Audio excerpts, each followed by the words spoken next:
আসসালামু আলাইকুম ওয়া রাহমাতুল্লাহি ওয়া বারাকাতুহু। ইন্নাল হামদুলিল্লাহ ওয়াসসালাতু ওয়াসসালামু আলা নাবিয়্যা বাদা আম্মা বাদ।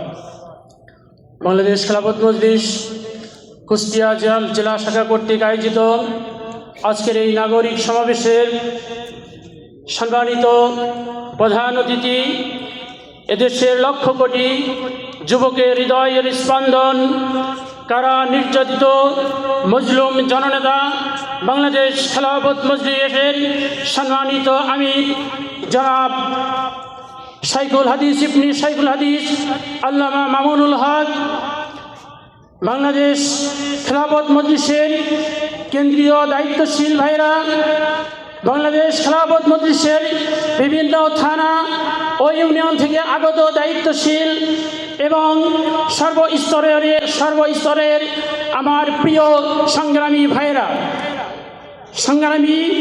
ভাইরা, আসলে সময় অত্যন্ত স্বল্প, অনেক কথা আসলে বলার ছিল। আমি এ মজলিসকে বসায় রেখে আপনাদের সামনে আসলে বেশি কথা বলতে চাই না, তবে একটি মেসেজ আপনাদেরকে শুধুমাত্র দিতে চাই।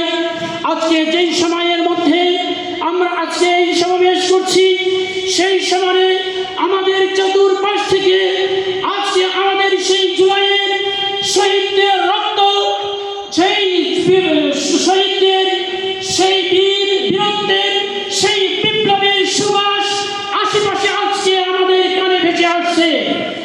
সংগ্রামী সাথী ও বন্ধুগণ, আজকে যদি আমরা চোখ বন্ধ করি তাহলে আমাদের সামনে সেই তরুণ বীরদের সেই মুখগুলো আমাদের সামনে ভেসে ওঠে, যাদের বুকের তাজা রক্ত দিয়ে এদেশের স্বৈরাচারের লৌহ কবরকে ভেঙে তছনছ করে দিয়েছিল।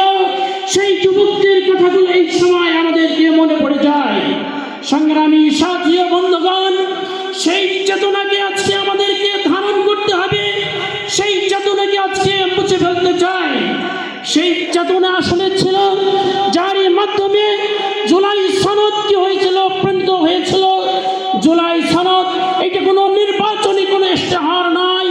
জুলাই সনদ হলো আমাদের সেই শহীদ ভাইদের ওসিয়তনামা। সুতরাং সেই ওসিয়তনামাকে তাদের যারা আমরা উত্তরসূরি, আমাদেরকে সেইটা রক্ষা করতে হবে। আপনাকে রাজি আছেন সেটাকে রক্ষা করার জন্য?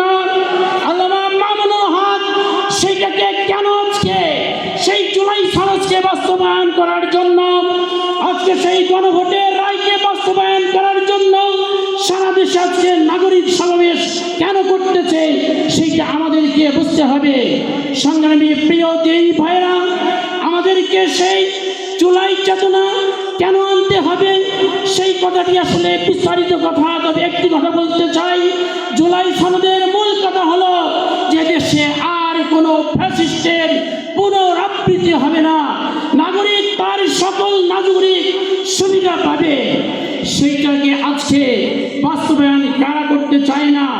যারা করতে চায় না, আমরা মনে করি পূর্বের স্বৈরাচারের দোসর হিসাবে তারা একদিন কি হবে এই জাতির সামনে, তারা তাদের মুখকে হবে, তাদের মুখোশ উন্মোচিত হবে।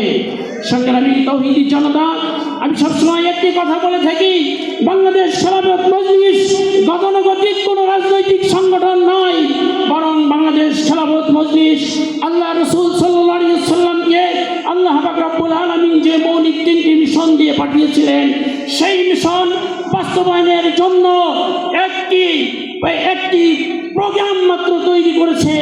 সেই প্রোগ্রামের নাম হচ্ছে বাংলাদেশ খেলাফত মজলিস।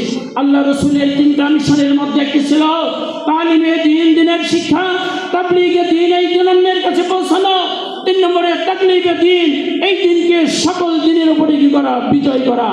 সংগ্রামী তৌহিদি জনতা, আজকে আমরা তালিমে দ্বীনকেও দিনের কাজ মনে করি, সবের কাজ মনে করি, তাবলীগের দ্বীনকেও আজকে আমরা সবের কাজ মনে করি, সহযোগিতা করি। অথচ রাসূল সাল্লাল্লাহু আলাইহি ওয়াসাল্লামের জীবনের সবচেয়ে গুরুত্বপূর্ণ মিশন ছিল তাকলিবে দ্বীন, এই দিনকে সকল দিনের উপরে বিজয় করা। কিন্তু এই জায়গায় এসে আজকে আমাদের সংকীর্ণতা, এই জায়গায় এসে আমাদের বিভিন্ন ভাগে আজকে আমাদের সংকুচিত করে ফেলা হয়। সংগ্রামী তৌহিদি